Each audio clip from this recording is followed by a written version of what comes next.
Welcome to Woo English, where you learn English through stories. Today, we have a captivating story that's not only educational, but also unfolds a significant chapter in history. Before we dive into the narrative, remember, clear and simple sentences will guide our journey, making learning both enjoyable and effective. If you find this story helpful, please press the like button to reward us. It motivates us to bring more stories your way. Also, don't hesitate to write a comment sharing your thoughts or any questions you might have. Engaging with the story actively is a great way to enhance your learning experience. Now, let's begin our story. Chapter 1. Early Life. In the small town of Braunau am Inn, Austria, on a cold day in April 1889, a child was born into the family of Alois and Clara Hitler. This child, named Adolf, was the fourth of 6 siblings, but only he and his sister Paula would survive to adulthood. The early years of Adolf's life were marked by the simplicity and challenges of a modest family living in a border town. Alois, Adolf's father, was a customs officer, a job that provided a stable but modest income. He was a strict man, demanding obedience and respect from everyone around him, including his family. Clara, Adolf's mother, was kind and caring, a soft presence in the rigid atmosphere created by Alois. Adolf's relationship with his father was complicated. He often found himself at odds with Alois's strict rules and expectations. In contrast, he shared a close and affectionate bond with his mother, who was always there to offer comfort and understanding. As Adolf grew, he attended the local school where he was just another face among the many children of the town. He was neither an outstanding student, nor one who struggled greatly. He was average in many ways. However, even from a young age, Adolf showed a keen interest in art and history, subjects that allowed him to escape into worlds far beyond his small hometown. Adolf's schooling also exposed him to various ideas and histories, including the story of the German people. The tales of past glories and the unity of the Germanic tribes stirred something in him, a sense of belonging to something greater than himself. This was the beginning of his interest in German nationalism, a path that would significantly influence his future. The Hitler family moved several times during Adolf's childhood due to Alois's job, which meant Adolf had to adapt to new schools and make new friends repeatedly. These moves made it difficult for him to form lasting friendships, contributing to his solitary nature. Despite these challenges, these experiences also taught him how to quickly assess and adapt to new environments, a skill that would serve him well in the future. In 1900, tragedy struck the Hitler family when Adolf's younger brother Edmund died from measles. This loss deeply affected Adolf, who became more withdrawn and introspective. His academic performance began to decline, and his interest in school waned. His father wanted him to follow in his footsteps and become a civil servant. But Adolf resisted this path. He dreamed of becoming an artist, a vision not supported by his practical and stern father.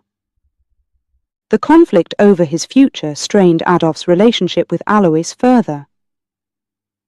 Despite the tension at home, his mother continued to be a source of encouragement and support for his artistic aspirations. In these early years, the seeds of discontent and rebellion were sown in Adolf, driven by his complicated family dynamics and the rigid expectations placed upon him. As Adolf approached his teenage years, the differences between him and his father became more pronounced. Alois passed away in 1903, leaving the family in a state of financial uncertainty. Adolf's reaction to his father's death was complex. While it freed him from the pressure of following a career he had no interest in, it also left him without direction at a critical point in his life. Clara, now the sole caretaker of the family, struggled to keep the household together. Adolf's relationship with his mother grew even closer during this time, as he saw her struggle and did his best to support her, despite his own uncertainties about the future. Adolf continued his schooling, but with little enthusiasm. His dream of attending the Academy of Fine Arts Vienna became his focus, a goal that he believed would lead him to the future he desired. However, life had a different path in store for him, one that would take him far from the aspirations of a young boy in a small Austrian town. Chapter 2. Vienna and Munich. In the early 1900s, a young Adolf Hitler left his hometown, seeking a new life in the bustling city of Vienna. Dreaming of becoming an artist, he carried with him little more than his aspirations and a deep desire to succeed. Vienna, with its grand buildings and vibrant culture, seemed like the perfect place to start afresh. However, the city was also a place of stiff competition and challenging realities, especially for a newcomer like Adolf. Upon his arrival, Adolf was filled with optimism. The first thing he did was apply to the prestigious Academy of Fine Arts Vienna. He had spent months preparing his portfolio, confident in his artistic abilities. However, his hopes were dashed when his application was rejected. The feedback was crushing. The evaluators found his drawings unsatisfactory, lacking in the talent required for the academy. Disappointed but not defeated, Adolf applied again the following year, only to face rejection once more. These rejections marked the beginning of a challenging period in Adolf's life. With his dreams of becoming an artist fading, he found himself struggling to make ends meet.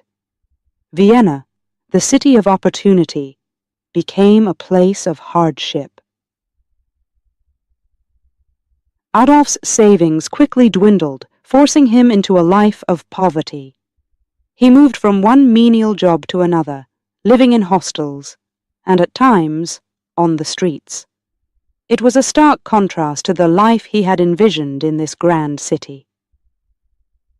During these difficult years, Adolf spent much of his time in libraries, reading about history, politics, and philosophy.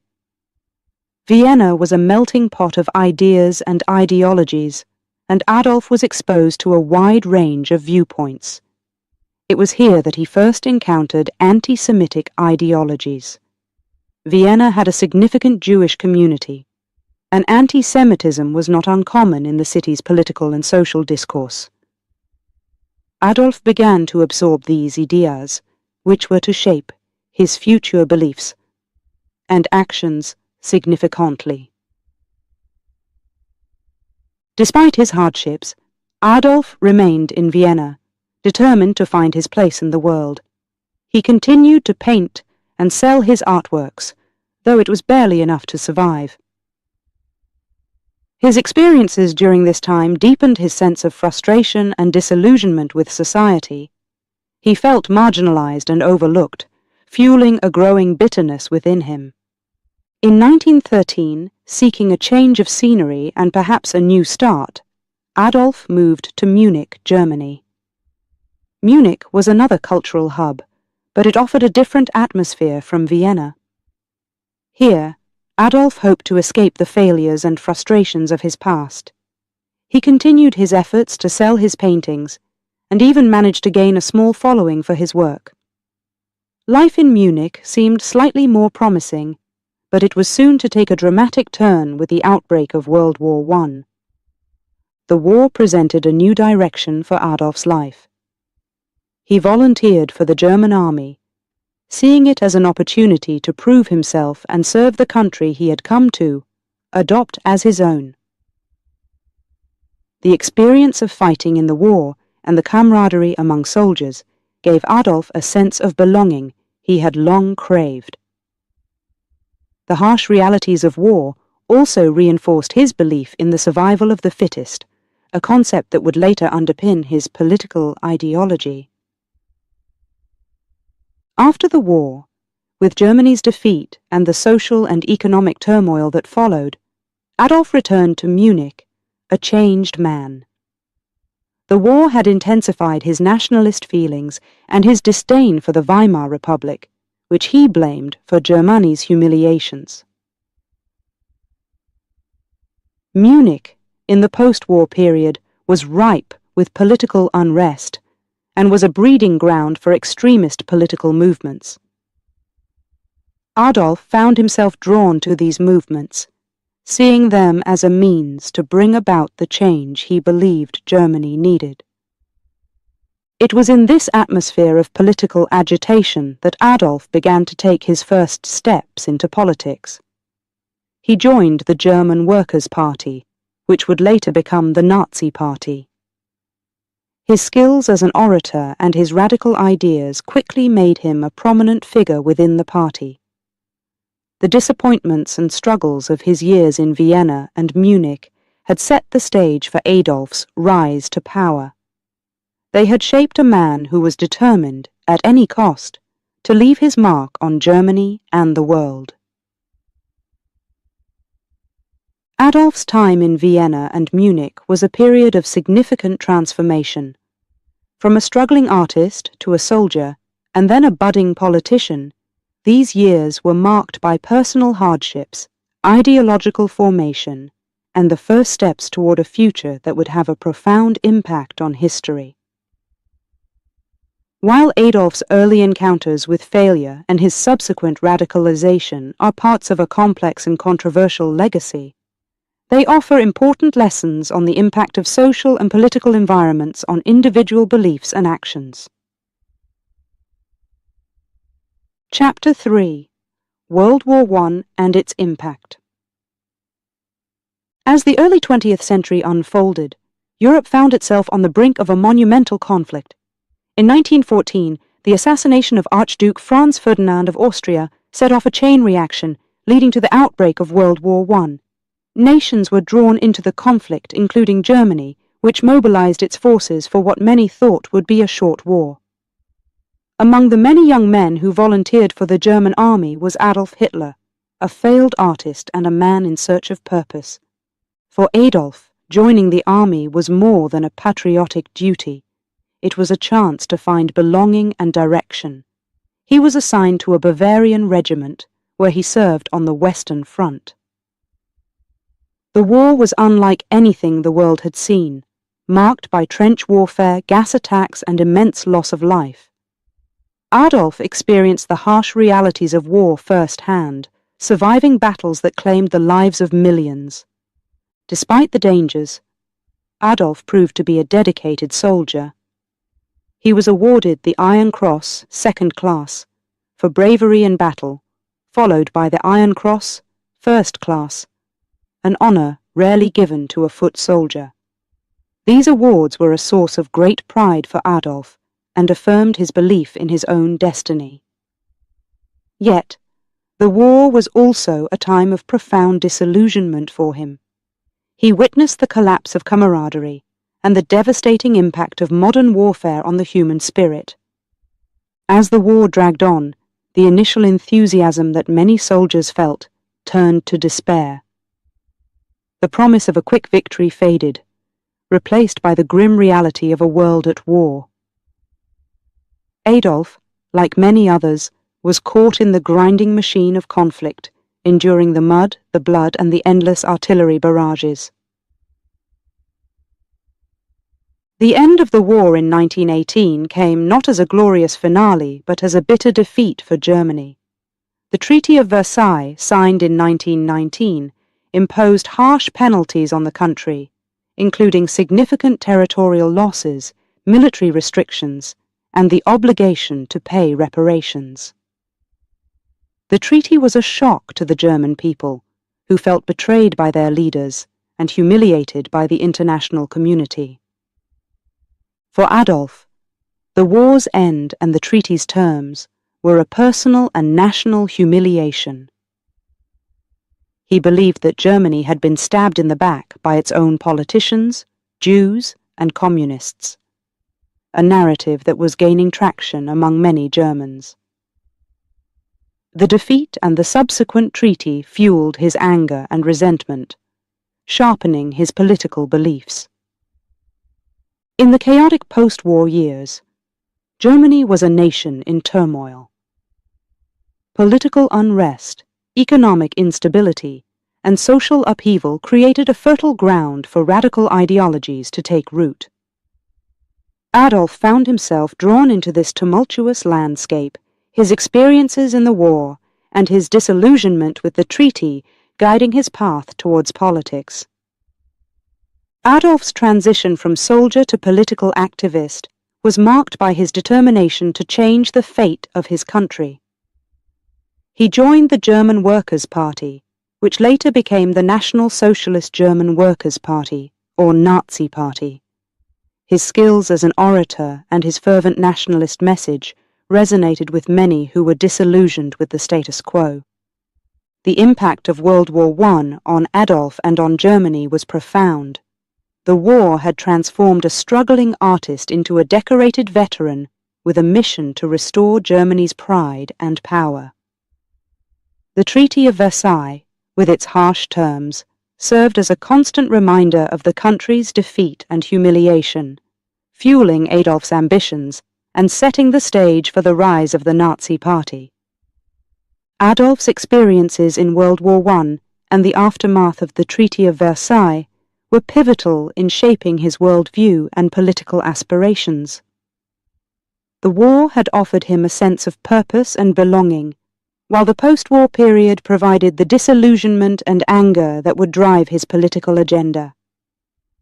These years were a crucible, forging a leader who would leave an indelible mark on history. As we reflect on this chapter of Adolf's life, it is important to understand the context in which his ideas and beliefs were formed. The impact of World War I and the Treaty of Versailles on Germany cannot be overstated, as they contributed to the economic, political, and social conditions that allowed extremist ideologies to flourish. Adolf's story is a reminder of the consequences of war and the importance of addressing the underlying issues that lead to conflict and division. Chapter 4. A New Beginning in Politics. After the turmoil and despair of World War I, Adolf Hitler found himself in a Germany that was hardly recognizable. The once proud nation was now grappling with the harsh realities imposed by the Treaty of Versailles. It was during this time of national uncertainty and personal disillusionment that Adolf began to find a new purpose in the realm of politics. In 1919, Adolf's interest in politics led him to attend a meeting of the German Workers' Party, DAP, a small political group in Munich that shared his nationalist and anti-communist views. At first, he was just another member of the audience, but his fervent speech on a debated topic caught the attention of the party's leaders. They saw in him a powerful speaker who could articulate the anger and frustration felt by many Germans. Adolf was quickly invited to join the party, and he accepted, seeing it as a platform to further his ideas and influence.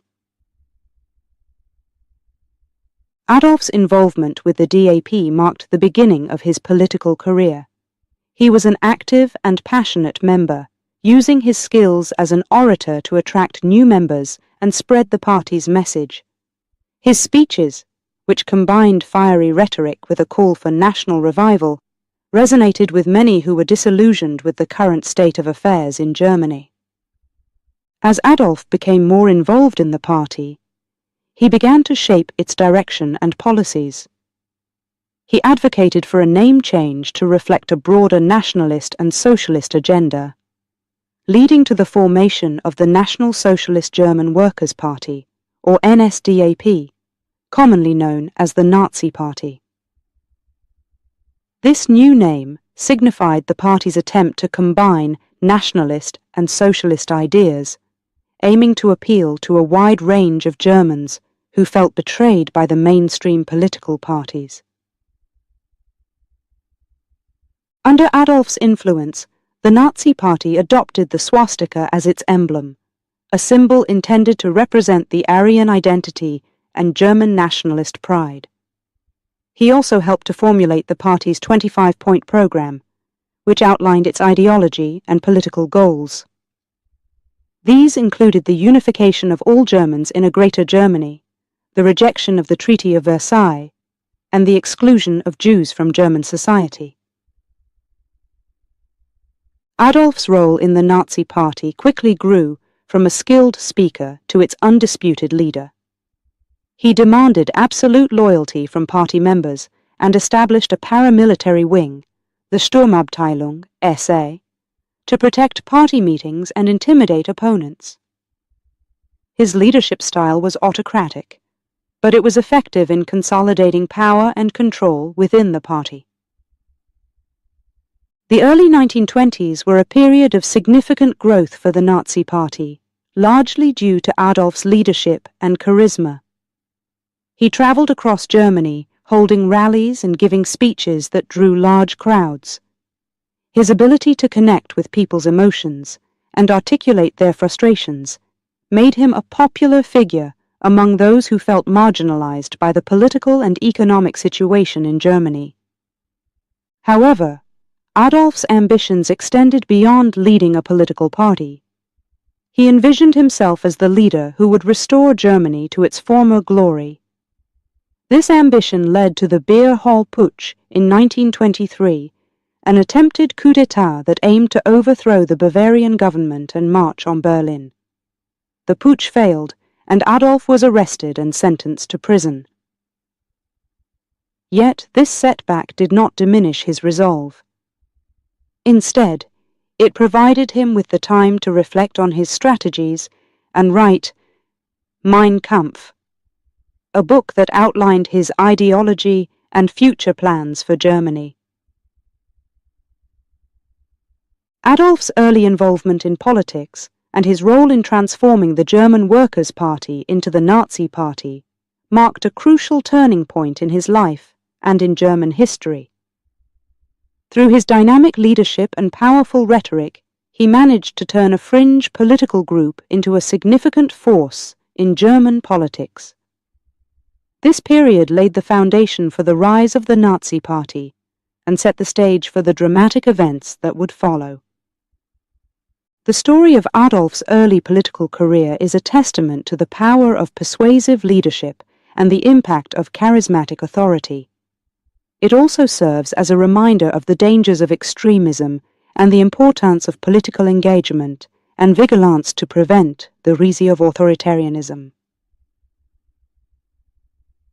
As we reflect on this chapter, we are reminded of the complexities of history and the profound consequences of individual actions on the course of events. Chapter 5. The Beer Hall Putsch. In November 1923, Munich witnessed an event that would become a pivotal moment in the history of Germany and the rise of Adolf Hitler. This was the Beer Hall Putsch, an audacious attempt by the Nazi Party to overthrow the Bavarian government and ignite a national revolution. The putsch was a bold move, driven by desperation and the belief that action was necessary to save Germany from its post-war despair. The story of the Beer Hall Putsch begins in a Munich beer hall, where Gustav von Kahr, the Bavarian state commissioner, was addressing a crowd. Adolf Hitler, along with his followers from the Nazi Party and the paramilitary SA, saw an opportunity to launch their coup. They believed that by taking control in Bavaria, they could march on Berlin and overthrow the Weimar Republic, leading to a national rebirth. On the evening of November 8, 1923, Adolf and his associates, including Ernst Röhm and Hermann Göring, burst into the beer hall. With a pistol in hand, Adolf fired a shot into the ceiling and declared that a national revolution had begun. He proclaimed the formation of a new government with himself at the helm, intending to seize Munich and then advance on Berlin. Adolf managed to temporarily detain Kahr and other key officials, convincing them to support his cause. However, this support was hesitant and short-lived. As the night progressed, the putschists' plan began to unravel. The Bavarian authorities, loyal to the Weimar Republic, quickly mobilized to suppress the uprising. By the morning of November 9th, Adolf and his followers, numbering around 2,000, marched through Munich towards the Bavarian War Ministry in an attempt to take control of the city. However, they were met by police and state troops, ready to defend the government. A confrontation ensued, and in the chaos, gunfire erupted. 16 of Adolf's supporters and 4 police officers were killed, and many were wounded. Realizing the putsch was failing, Adolf fled the scene. The brief uprising was crushed, and the leaders of the coup were soon arrested. Adolf was captured 2 days later, hiding at a friend's home. The failed putsch was a significant setback for the Nazi Party and a personal blow to Adolf, who found himself facing serious charges for his role in the coup. The trial that followed was a national spectacle. Adolf, along with several co-defendants, was charged with high treason. However, he used the courtroom as a stage to broadcast his views, portraying himself as a patriot trying to save the nation. Surprisingly, the trial gained him sympathy in some quarters and increased his visibility across Germany. In April 1924, Adolf was sentenced to 5 years in Landsberg prison, a relatively lenient punishment given the seriousness of the charges. His time in prison was far from harsh.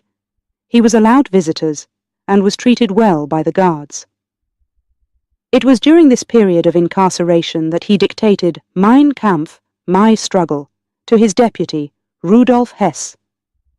The book laid out his ideology, including his views on race, nationalism, and his plans for Germany's future. The beer hall putsch and the subsequent trial had far-reaching consequences for Adolf Hitler and the Nazi Party. Although the putsch was a failure, it marked a turning point. It was a moment that brought Adolf into the national spotlight, providing him with a platform to spread his message. The events also taught him that power could not be seized through violent overthrow.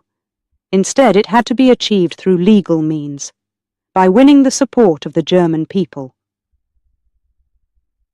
Adolf's imprisonment was short-lived. He was released in December 1924 after serving less than 9 months due to good behavior and political pressure. The experience of the putsch and his time in prison helped to solidify his control over the Nazi Party and refined his strategy for gaining power. The beer hall putsch stands as a testament to the volatility of the early Weimar Republic and the lengths to which Adolf Hitler was willing to go in his quest for power. It serves as a reminder of the dangers of extremism and the importance of democratic institutions in preventing the rise of authoritarian leaders. Chapter 6. Mein Kampf. In the quiet confines of Landsberg prison, following the tumultuous beer hall putsch, Adolf Hitler found himself with time to reflect on his failed coup and the future direction of his political ambitions. It was here, in a small cell, that he began dictating a book that would come to be known as Mein Kampf, or My Struggle. This book, written with the assistance of Rudolf Hess, was not just a memoir of Adolf's experiences, but a manifesto outlining his ideology and plans for Germany's future. Mein Kampf is divided into 2 volumes. The first volume, penned during Adolf's imprisonment in 1924, recounts his early years, his participation in World War I, and the founding of the Nazi Party. More significantly, it delves into the themes and beliefs that would become the foundation of Nazi ideology. The second volume, written after his release, focuses on the political strategy he planned to employ to gain power legally. The themes explored in Mein Kampf are broad and disturbing. Adolf articulates his belief in the superiority of the Aryan race and the need for Lebensraum, or living space, for the German people. He vehemently expresses his anti-Semitic views, blaming Jews for many of the world's problems, including the defeat of Germany in World War I. Additionally, he criticizes the Treaty of Versailles, communism, and the Weimar Republic, presenting himself as the only leader capable of restoring Germany's former glory. Despite its hateful ideology, Mein Kampf provides insight into Adolf's ability to manipulate nationalist sentiment, historical grievances, and economic insecurities to his advantage. He was skilled at identifying the fears and frustrations of the German people and presenting his vision as the solution to their problems. The impact of Mein Kampf on Adolf's rise to power is complex. Initially, the book was not a bestseller, and many of its ideas were not new but reflected wider currents in German society at the time. However, as the Nazi Party grew in popularity, so did the book's significance. It became a tool for indoctrination, with the government eventually making it a mandatory gift for newlyweds and soldiers. By the time Adolf became Chancellor of Germany in 1933, Mein Kampf had laid much of the ideological groundwork for the Nazi regime. The publication of Mein Kampf also marked a turning point in Adolf's political strategy. Having learned from the failure of the Beer Hall Putsch, he realized that power could not be seized through violence alone. Instead, he sought to gain it through manipulation of the democratic process, using his writing to spread his ideology and attract followers to his cause.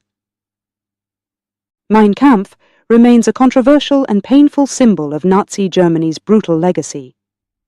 Its themes of racial purity, nationalistic fervor, and anti-Semitism were not merely abstract ideas but would be translated into deadly policy during the Third Reich. The book's publication and subsequent popularity highlight the danger of extremist ideologies and the importance of vigilance in preserving democratic values. In reflecting on Mein Kampf, it is crucial to understand the context in which it was written and the role it played in Adolf Hitler's ascent to power. It serves as a reminder of the power of words to inspire, but also to incite hatred and violence. The lessons from this period in history underscore the need for critical thinking and the rejection of ideologies that seek to divide and dehumanize. Chapter 7. The Path to Power. In the late 1920s and early 1930s, Germany was a country in turmoil. The joy of recovering from the aftermath of World War I was short-lived, as the nation plunged into economic despair during the Great Depression. Unemployment soared, and the German people's faith in their government waned. It was under these dire circumstances that Adolf Hitler saw an opportunity to ascend to power, employing a mix of political strategy, manipulation of public opinion, and exploitation of economic woes. After his release from prison, Hitler was more determined than ever to pursue power through legal means. The Nazi Party, under his leadership, began to meticulously organize and expand its reach across Germany.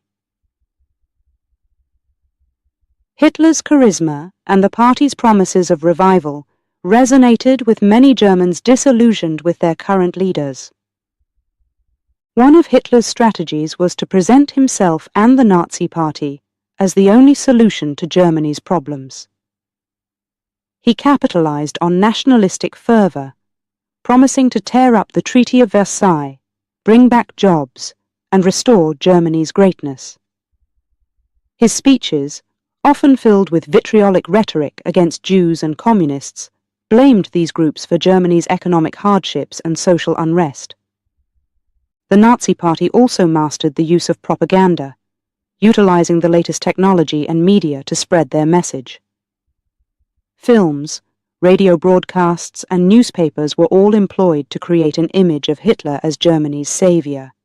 The SA, Sturmabteilung, the party's paramilitary wing, paraded in the streets, projecting strength and order in contrast to the chaos of the times. Another key element in Hitler's rise was the fragmentation of the German political landscape. The Weimar Republic was marked by a multitude of parties and a constant state of coalition government, making it difficult to achieve stable governance. The Nazis exploited this fragmentation, positioning themselves as a radical alternative to the ineffective status quo. The turning point came in the elections of July 1932, when the Nazi Party won 37.3% of the vote, becoming the largest party in the Reichstag, German parliament. However, Hitler was not immediately appointed Chancellor. The incumbent president, Paul von Hindenburg, distrusted him and his party's radical agenda. It took several months of political maneuvering, backroom deals, and the persuasion of influential businessmen and politicians for Hitler to be appointed Chancellor on January 30th, 1933. Hitler's appointment was seen by some as a means to control and moderate the Nazi Party's influence. They believed that by incorporating Hitler into the government, they could harness his popularity for their ends while keeping his more extreme policies in check. This miscalculation would have dire consequences. Once in power, Hitler moved quickly to consolidate his hold on the country. The Reichstag fire in February 1933, which the Nazis blamed on communists, provided a pretext for the suspension of civil liberties and the arrest of political opponents. The Enabling Act, passed shortly thereafter, gave Hitler the power to enact laws without the Reichstag's consent, effectively making him a dictator. The path to power for Hitler was marked by strategic opportunism, manipulation of public sentiment, and exploitation of political and economic crises. His rise was not inevitable, but was facilitated by the conditions of the time and the underestimation of his ambitions by his political opponents. Hitler's journey to becoming Chancellor of Germany teaches us the importance of vigilance in democratic societies. It shows how economic despair and political instability can lead to the rise of authoritarian leaders who promise simple solutions to complex problems. The story of Hitler's rise to power is a reminder of the need to protect democratic institutions and values, even in the face of severe challenges. Chapter 8: Consolidation of Power. The early 1930s in Germany was a period marked by rapid and dramatic changes, culminating in Adolf Hitler's transition from Chancellor to the country's undisputed ruler. This chapter unfolds the story of how Hitler consolidated his power, employing a series of calculated moves that would reshape Germany's political landscape forever. Just a month after Hitler was appointed Chancellor in January 1933, a pivotal event occurred that would expedite his rise to total power. The Reichstag, Germany's parliament building, was engulfed in flames. The Reichstag fire of February 27, 1933, was a turning point. The Nazis quickly blamed the communists for the arson, portraying it as part of a broader plot to overthrow the state. This event gave Hitler the pretext to convince President Hindenburg to sign the Reichstag fire decree, suspending many civil liberties, including freedom of press, speech, and assembly. The decree was a critical step in suppressing opposition. It allowed the Nazis to arrest thousands of communists, socialists, and critics, effectively silencing voices against them. The swift and ruthless response to the Reichstag fire showcased the lengths to which Hitler was willing to go to secure his position and eliminate challenges to his authority. Following the Reichstag fire, the elections in March 1933 did not give the Nazi Party the absolute majority Hitler had hoped for, but it did not deter his ambitions. The next move was the Enabling Act, a law that would change the course of German history. On March 23, 1933, the Reichstag passed the act, formally titled "The Law to Remedy the Distress of People and Reich." This law granted Hitler the power to enact laws without the Reichstag's approval, effectively sidelining the parliament and placing legislative power directly in his hands. The Enabling Act was the legal foundation for Hitler's dictatorship, as it nullified the checks and balances of the Weimar Republic, allowing him to govern by decree. The consolidation of power also involved the restructuring of the state and the suppression of any potential sources of opposition. Political parties were banned, trade unions dissolved, and a centralized authoritarian state was established. The Gestapo, secret police, expanded its surveillance and repression, targeting anyone deemed an enemy of the state. The Nazi regime deployed fear and intimidation to maintain control, with concentration camps being established for political prisoners. Another critical aspect of Hitler's strategy was the integration of the SA and the SS, an elite paramilitary unit, into the state's security apparatus, giving him loyal and ruthless forces to enforce his policies. However, the SA's growing power and its leader Ernst Röhm's ambitions became a concern for Hitler.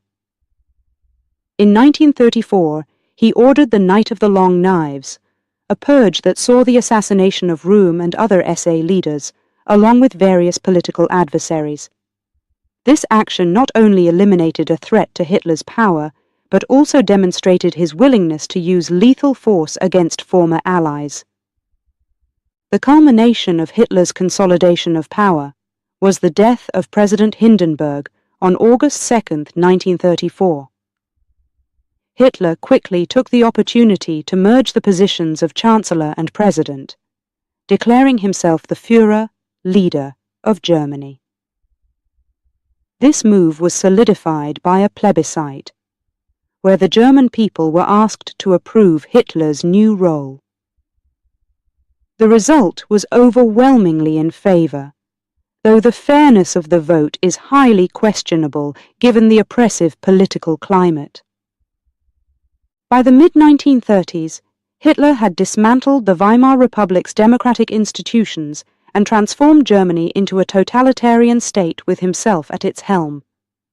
The speed and efficiency with which he established control were astonishing, relying on a mix of legal changes, strategic appointments, and sheer force. The consolidation of Hitler's power is a chilling reminder of how democracy can be dismantled from within. It underscores the importance of protecting civil liberties, the rule of law, and the mechanisms of checks and balances in a democratic society. The story of Hitler's rise to total power is not just a historical account, but a warning of the dangers of authoritarianism and the vital need for vigilance in safeguarding democracy. Chapter 9. The Third Reich. With Adolf Hitler's rise to absolute power, Germany entered a new era, marked by profound changes that would leave a lasting impact on the world. This period, known as the Third Reich, was characterized by the transformation of German society, economy and governance, underpinned by the totalitarian principles of the Nazi regime. At the heart of the Third Reich was the concept of a national community, where individual interests were subordinate to the perceived needs of the German people. This idea led to significant changes in German society, as the Nazi regime sought to unify the nation under its ideology. The regime promoted values such as loyalty, duty, and obedience, while suppressing any form of dissent or opposition. Education and youth were particularly targeted for indoctrination. Schools were overhauled to teach Nazi values, emphasizing racial theories and German history that glorified the nation's past and Hitler's role in its future.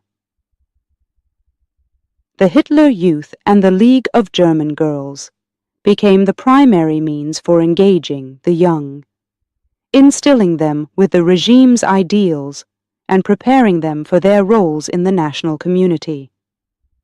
The Nazis also sought to control and influence culture and the arts, which were viewed as vital tools for shaping public opinion and promoting their worldview. Books deemed incompatible with Nazi ideals were banned and burned, while art, music, and theatre were regulated to ensure they conveyed the approved messages. Radio became a powerful instrument of propaganda, with Hitler's speeches and Nazi-themed programs dominating the airwaves. Economically, the Third Reich implemented policies aimed at ending the unemployment crisis and revitalizing Germany's economy. Through massive public works programs, such as the construction of the Autobahn and rearmament, significant strides were made in reducing joblessness. However, these measures also served a dual purpose, preparing Germany for war. The regime's economic policies were intricately linked with its military ambitions, leading to increased state control over industry and the militarization of the economy. One of the darkest aspects of the Third Reich was its racial ideology. The Nazis pursued a relentless campaign of racial purification, targeting Jews, Romani people, the disabled, and others deemed undesirable. Discriminatory laws, such as the Nuremberg Laws of 1935, institutionalized racial discrimination and laid the groundwork for the Holocaust. The regime's obsession with racial purity also manifested in programs aimed at increasing the Aryan population, including the Lebensborn program, which encouraged births of racially pure children. The governance of the Third Reich eliminated all traces of democracy and instituted a centralized authoritarian state. The principles of Führerprinzip, leader principle, placed Hitler at the apex of the government, with absolute authority. The state's power was enforced through organizations like the SS, Schutzstaffel, and the Gestapo, secret state police, which used terror and surveillance to quash resistance and maintain control. Internationally, the Third Reich pursued an aggressive foreign policy aimed at expanding German territory and influence. The remilitarization of the Rhineland, the annexation of Austria, Anschluss, and the seizure of Czechoslovakia were steps towards war, culminating in the invasion of Poland in 1939 and the outbreak of World War II. The Third Reich represented a period of profound transformation for Germany, as the Nazi regime sought to reshape every aspect of the state and society in accordance with its totalitarian ideals. The changes brought about during this time had far-reaching consequences, leading to devastating war and human suffering. As we reflect on the establishment of the Third Reich, it is crucial to understand the mechanisms of totalitarian control and the impact of ideology on governance, society, and the economy. This period serves as a somber reminder of the dangers of unchecked power and the importance of safeguarding democratic values and human rights. Chapter 10. Propaganda and the Hitler myth. In the era of the Third Reich, the power of propaganda became fully realized. Under Adolf Hitler's rule, the Nazi regime harnessed the full potential of media and the arts to craft a carefully curated image of Hitler and to disseminate its ideologies to every corner of German society. Joseph Goebbels, appointed as the Reich Minister of Propaganda, orchestrated a vast propaganda machine that permeated all aspects of life. His belief in the power of propaganda to shape public opinion and behavior was instrumental in creating the myth of Hitler as the Führer, the savior of Germany, who was destined to restore the nation's greatness. Radio, often referred to as the people's receiver, played a crucial role in this propaganda effort. Affordable radios were made available to ensure that every German household could listen to broadcasts, which included Hitler's speeches, patriotic music, and programs that glorified the Nazi ideology. These broadcasts painted a picture of a united and strong Germany under Hitler's leadership, rallying the public around the regime's goals. The film industry was another tool in the regime's propaganda arsenal. Movies produced during this time not only entertained but also carried messages that promoted the Nazi worldview. They depicted idealized visions of German life, glorified the regime's achievements, and disseminated anti-Semitic and anti-communist narratives. The annual Nuremberg rallies were grand spectacles, filmed and widely shown to demonstrate the might and unity of the Nazi movement. Print media, too, was tightly controlled. Newspapers and magazines were used to spread the government's messages, censoring opposing views and ensuring that the public received a steady diet of propaganda. Hitler's image was ubiquitous, appearing in publications, posters, and stamps, contributing to his cult of personality. Education played a pivotal role in propagating Nazi ideals. Textbooks were rewritten to reflect the regime's racist ideologies and to glorify war and loyalty to Hitler. School children were taught to revere Hitler as a hero, and the Hitler Youth Organization indoctrinated the young with Nazi beliefs, preparing them to serve the state. The arts were not spared from the regime's propaganda efforts. Art was used to convey the Nazi ideals of racial purity and national strength, with artists encouraged to produce works that celebrated these themes. Meanwhile, degenerate art, which included modern, abstract, and non-Aryan works, was condemned and removed from galleries.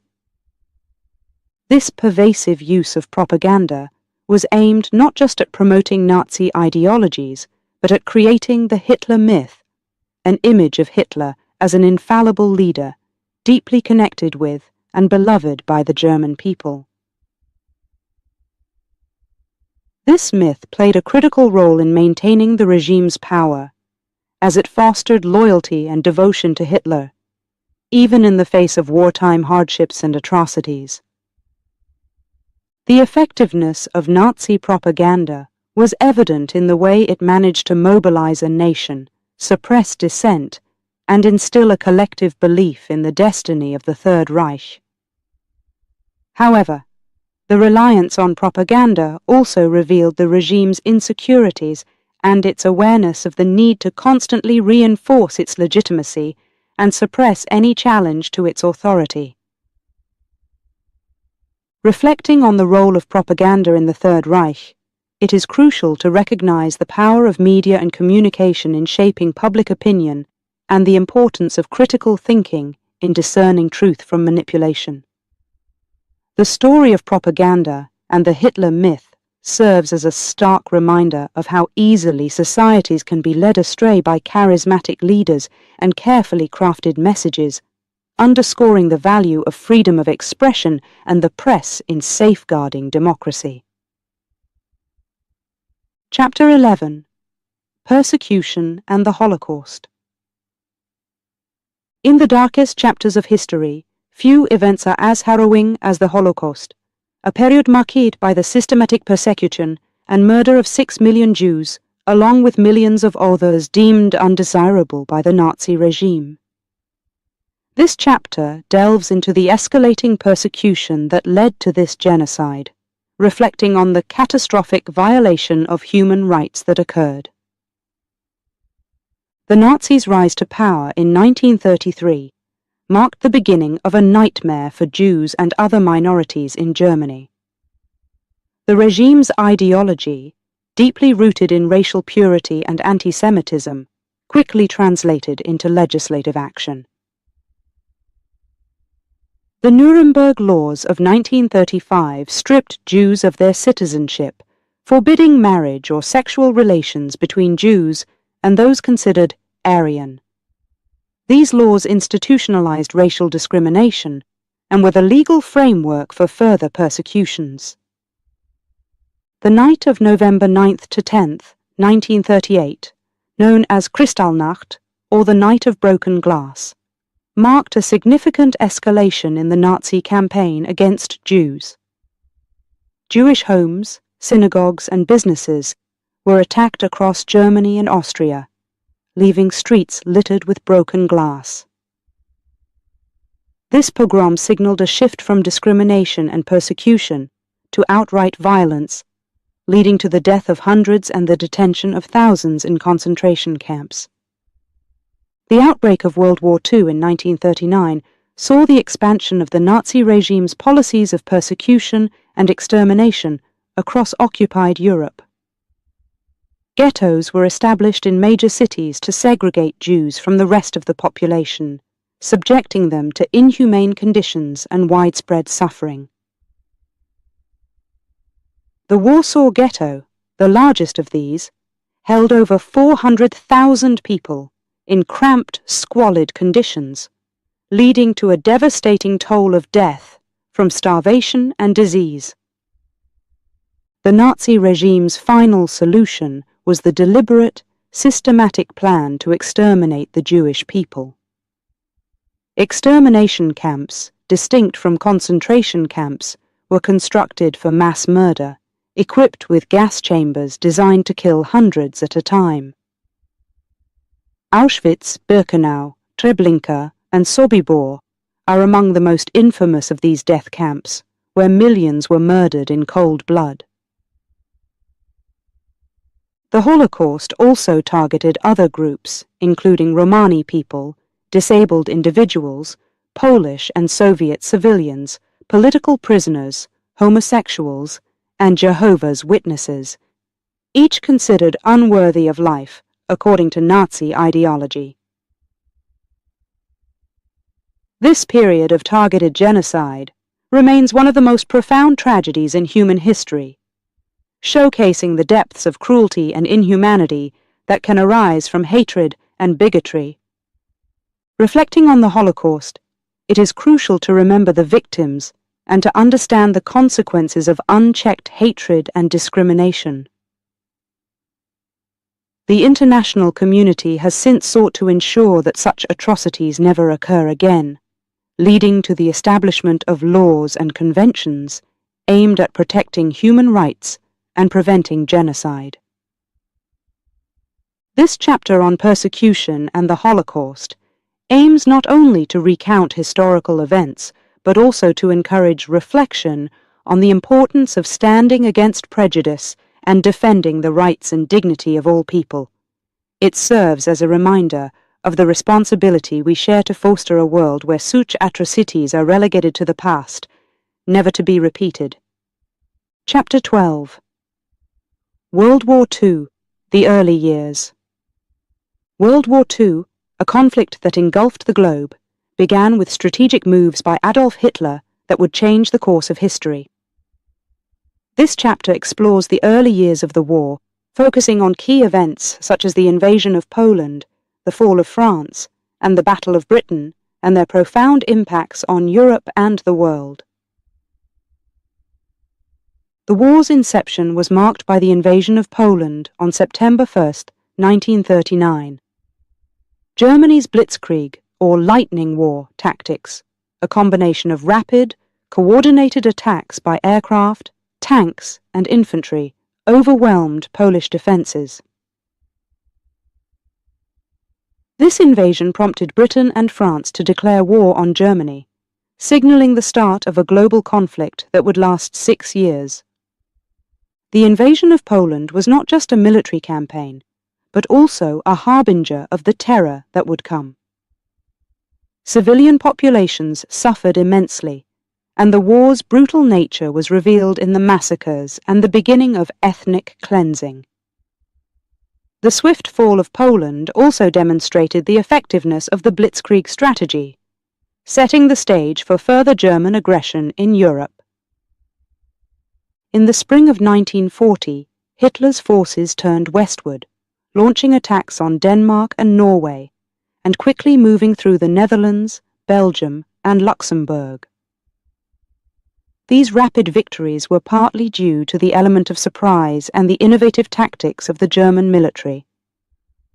The fall of France in June 1940 was a stunning development that shocked the world. The French, with one of the most formidable armies in Europe, were quickly defeated. The German forces bypassed the heavily fortified Maginot Line by advancing through the Ardennes forest, a move considered highly risky but ultimately successful.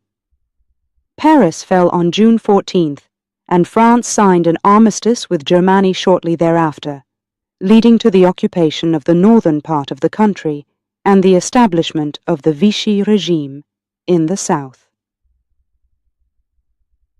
The Battle of Britain, which followed the fall of France, marked a turning point in the war. It was the first major military campaign fought entirely by air forces. The Royal Air Force RAF of Britain faced the German Luftwaffe in a battle for control of the skies over the UK. Despite being outnumbered, the RAF successfully repelled the German air assaults, thanks in part to the effective use of radar technology and the resilience of British pilots and citizens. The failure of Germany to achieve air supremacy over Britain marked the first major defeat of Hitler's military forces and prevented the planned invasion of Britain. The early years of World War II were characterized by rapid changes in the balance of power in Europe. The Blitzkrieg tactics allowed Germany to achieve significant territorial gains in a short period. However, the resistance faced during the Battle of Britain showcased the limits of German military might and the determination of the Allies to defend their freedom. These events had profound impacts on Europe. Countries under German occupation experienced harsh rule, with widespread repression, forced labor, and the persecution of Jews and other minorities intensifying. The fall of France and the Battle of Britain also had significant psychological effects, demoralizing some while galvanizing others to resist the Nazi regime. Reflecting on the early years of World War II, it is crucial to understand the human cost of the conflict and the resilience of those who fought for freedom against tyranny. These events remind us of the importance of preparedness, unity, and the defense of democratic values in the face of aggression. Chapter 13. The War Expands. As World War II progressed, the conflict reached new heights of destruction and scope, transforming into a truly global war. This chapter explores two pivotal events that significantly expanded the scale of the conflict: the invasion of the Soviet Union by Nazi Germany, and the entry of the United States into the war. In June 1941, Adolf Hitler launched Operation Barbarossa, the code name for the invasion of the Soviet Union. This decision to break the non-aggression pact signed with Joseph Stalin in 1939 marked a dramatic escalation of the war. The operation was unprecedented in scale, involving millions of German soldiers along a front stretching thousands of miles. The initial success of the German forces was staggering, as they rapidly advanced deep into Soviet territory, capturing millions of prisoners and inflicting severe losses on the Red Army. However, the invasion of the Soviet Union proved to be a crucial turning point in the war. The vast distances, harsh weather, and determined resistance by Soviet forces began to wear down the German military. The brutal winter of 1941, one of the coldest in recorded history, caught the German soldiers unprepared and significantly hampered their advance. The siege of cities, like Leningrad, and the battle for Moscow tested the limits of human endurance and military capability. The entry of the United States into World War II followed another landmark event: the attack on Pearl Harbor by Japan on December 7, 1941. This surprise military strike against the American naval base in Hawaii led to the United States declaring war on Japan the following day. Shortly thereafter, Germany and Italy, as Japan's allies, declared war on the United States, thus widening the conflict even further. The involvement of the United States brought immense industrial and military resources to the Allied cause. American production capacity, combined with the mobilization of millions of soldiers, began to tip the balance of the war. The Lend-Lease Act, which allowed the United States to supply military aid to its allies, had already been providing crucial support to Britain and the Soviet Union, bolstering their defenses against the Axis powers. The expansion of World War II had profound implications. The invasion of the Soviet Union opened up the Eastern Front, which would become the deadliest theater of the war, resulting in catastrophic losses for both sides.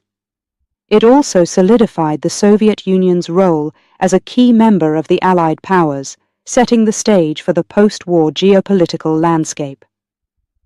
The entry of the United States into the war marked a turning point in the Allied powers' favor, significantly boosting their military and economic strength.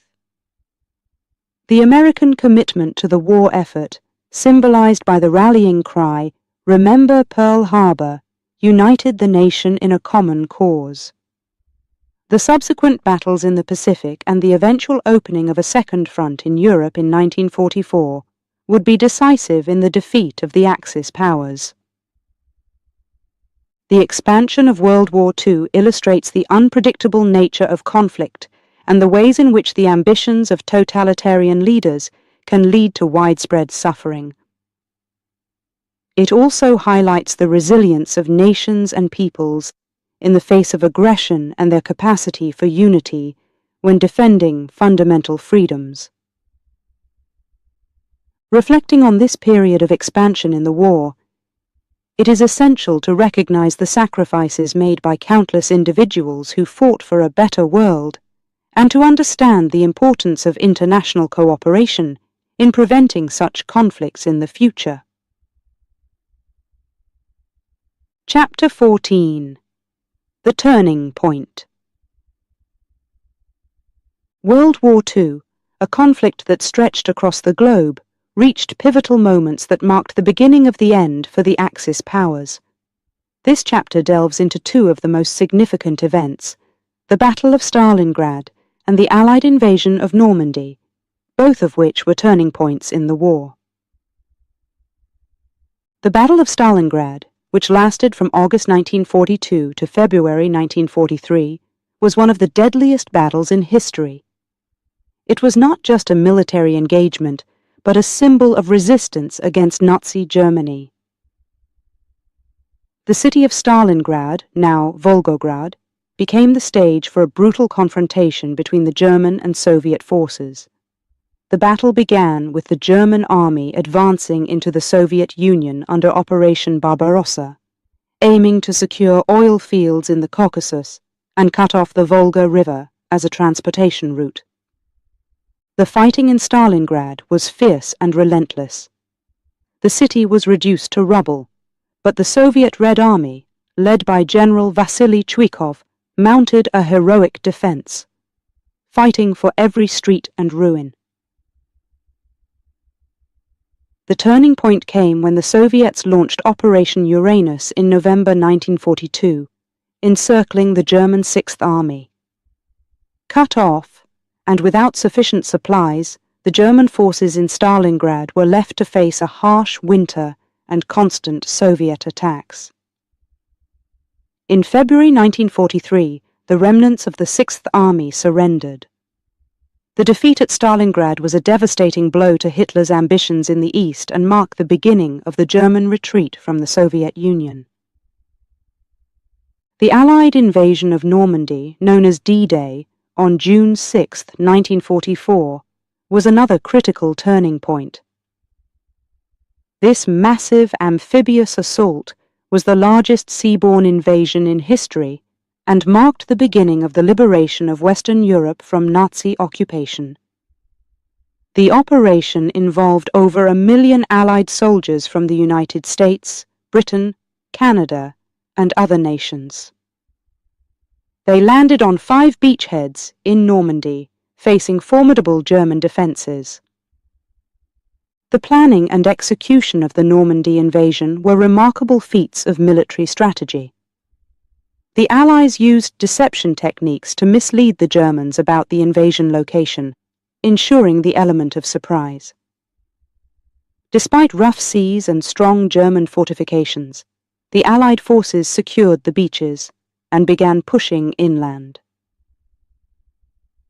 The Battle of Normandy, which followed the landings, saw fierce fighting in the French countryside. The liberation of Paris in August 1944 was a symbolic victory that boosted Allied morale and marked the decline of Nazi control in Western Europe. The battles of Stalingrad and Normandy were more than military victories. They symbolized the resilience and determination of the Allied forces to overcome tyranny. The sacrifice and bravery of the soldiers who fought in these battles are remembered as testaments to the human spirit's capacity to confront and defeat oppression. These turning points in World War II not only shifted the balance of power, but also demonstrated the importance of unity and collaboration among nations fighting for a common cause. The lessons learned from these pivotal moments continue to resonate, reminding us of the cost of war and the value of peace and freedom. Reflecting on the significance of the Battle of Stalingrad and the Allied invasion of Normandy, we are reminded of the complexities of warfare and the transformative power of collective action in the face of adversity.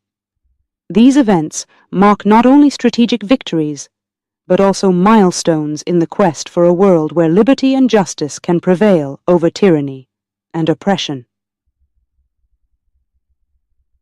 Chapter 15.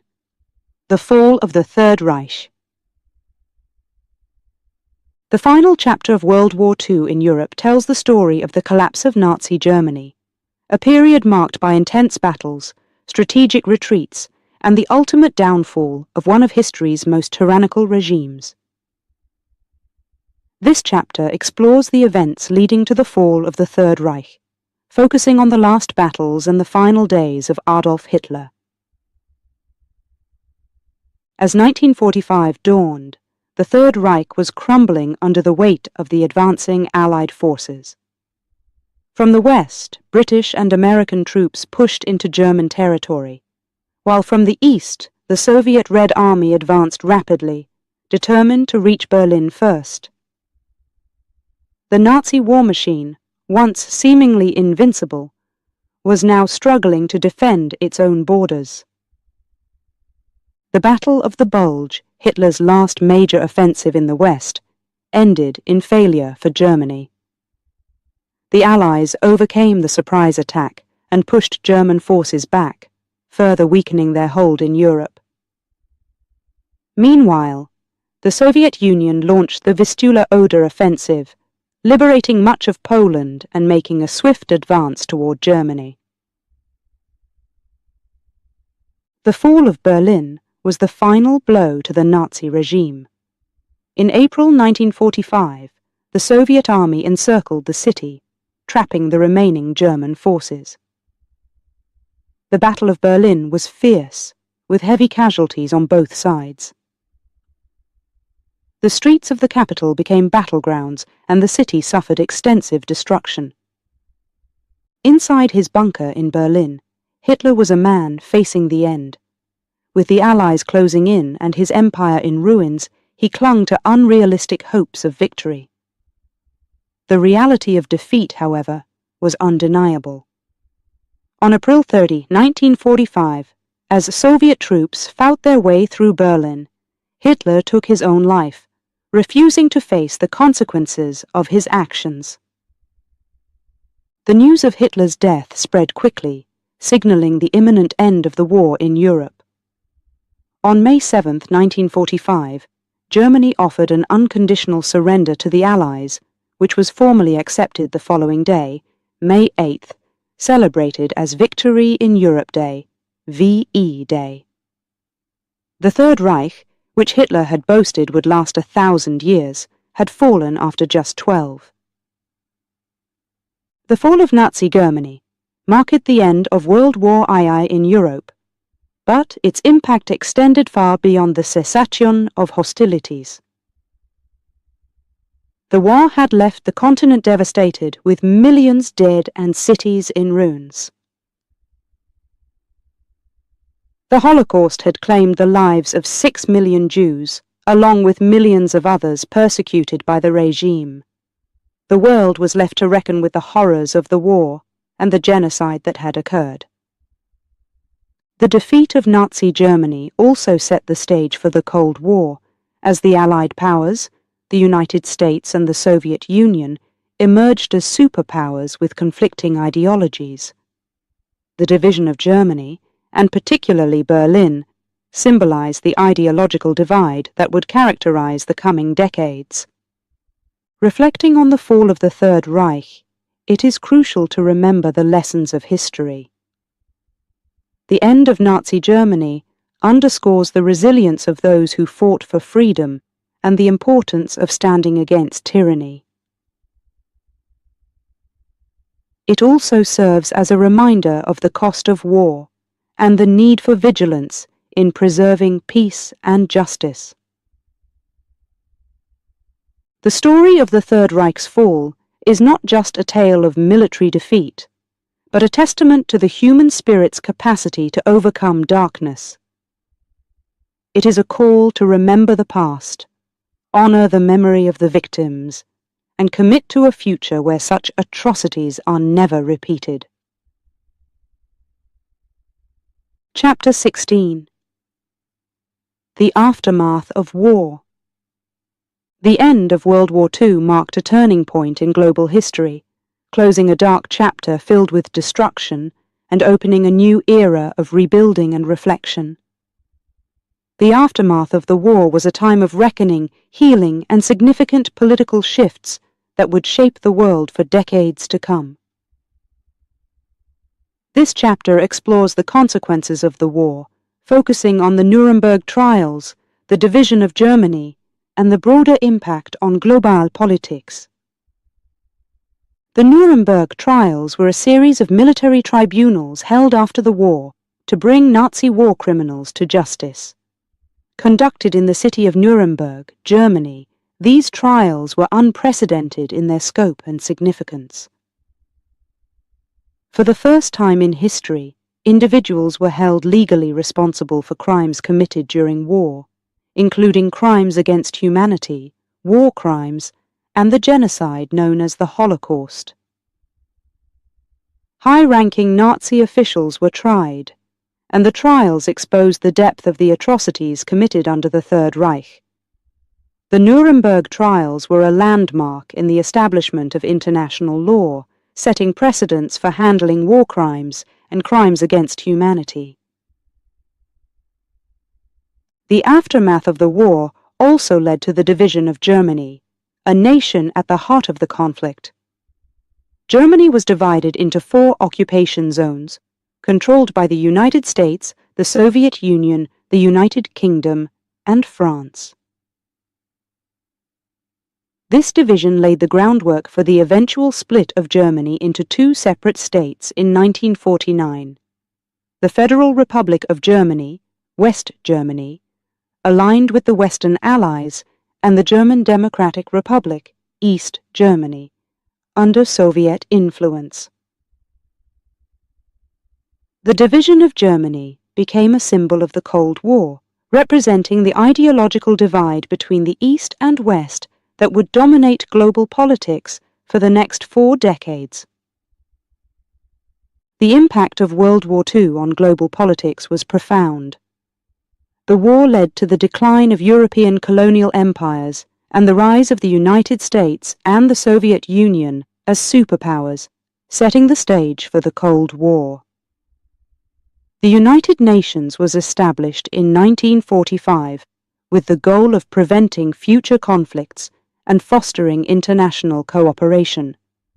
The war also prompted significant changes in international relations and the formation of new alliances, including the North Atlantic Treaty Organization, NATO, and the Warsaw Pact.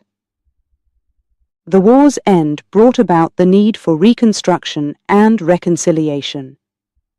Europe lay in ruins, with cities destroyed and millions displaced. The Marshall Plan, an American initiative, provided vital aid for the rebuilding of Western European countries, helping to restore economies and stabilize the region. In Asia, the reconstruction of Japan was overseen by the United States, leading to significant political and economic changes. The aftermath of World War II also forced a global reckoning with the horrors of the Holocaust. The genocide of 6 million Jews, along with millions of others persecuted by the Nazis, prompted reflections on human rights and the need for vigilance against hatred and intolerance. The phrase, "never again," became a call to remember the victims and prevent future genocides. Reflecting on the aftermath of World War II, it is clear that the war's end was not just a moment of victory, but the beginning of a complex process of rebuilding, justice, and reconciliation.